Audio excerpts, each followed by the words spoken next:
I didn't believe her at first. Not until I saw the driver vanish into the mirror right in front of me. In this city, strange things hide in plain sight.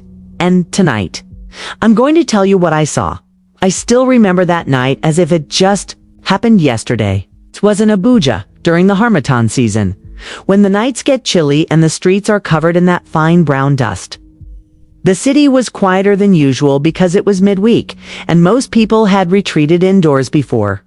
10 p.m., I was staying with my cousin Amaka in Garki, helping her take care of her newborn. The story I'm about to tell you happened to someone I know, but I was there when she returned, so I can swear on my life it's real. Her name was Njozi, 26 years old, soft-spoken. It's the kind of girl who wore plain Ankara skirts to work and never even tried makeup. She worked as a receptionist in a small law firm in Wooz, too. That day, Ngozi had stayed late at the office, helping her boss prepare for a client meeting. By the time she closed, it was past 11 p.m. The office cleaner had already locked up.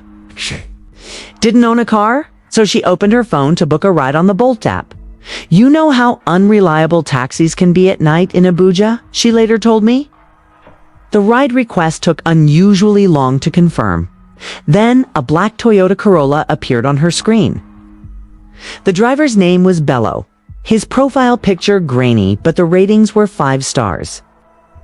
When the car arrived, she noticed something strange. It was spotless. But it didn't have that usual faint smell of air freshener most Bolt cars have. Instead, it smelled old. Like closed-up wardrobes or books left in the rain.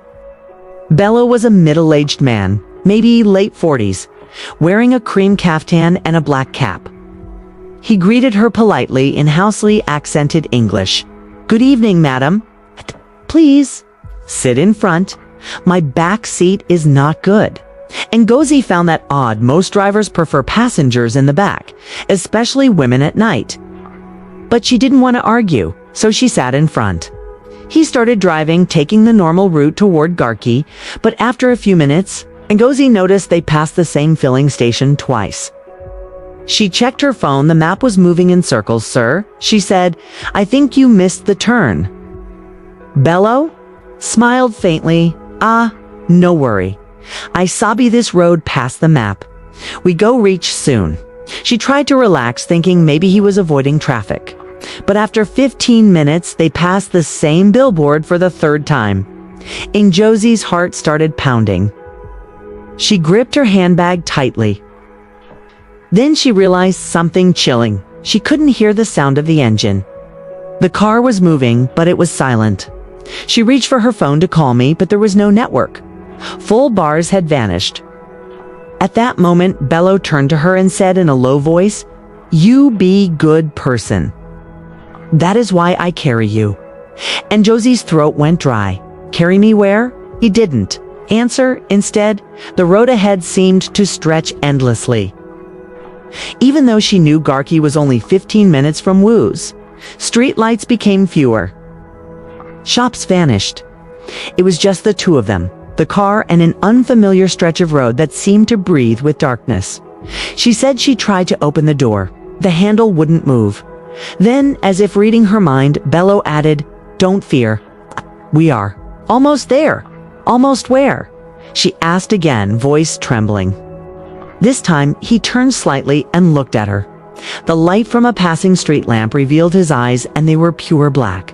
No whites, no pupils, just black. And Josie froze. The next thing she remembers was him taking a sudden left turn onto a dirt road. The sound of gravel under the tires was the first noise she had heard from the car all night. Ahead in the distance was a faint glow like firelight. She knew she was in trouble. In that moment, she remembered her grandmother's words. "When the road turns to the one you don't know, call the name of the one who made you," and Josie began, whispering a prayer under her breath. She said she didn't even know where the courage came from, but she suddenly shouted, "Jesus, I don't belong here. Take me back." And then it was as if someone pressed a reset button. The firelight ahead blinked out. The dirt road vanished. She was suddenly sitting in the same Toyota Corolla, parked right in front of her cousin Amaka's compound. Bello was gone. The driver's seat was empty. She stumbled out of the car, legs shaking so badly she could barely walk. The car was still running, yet no driver.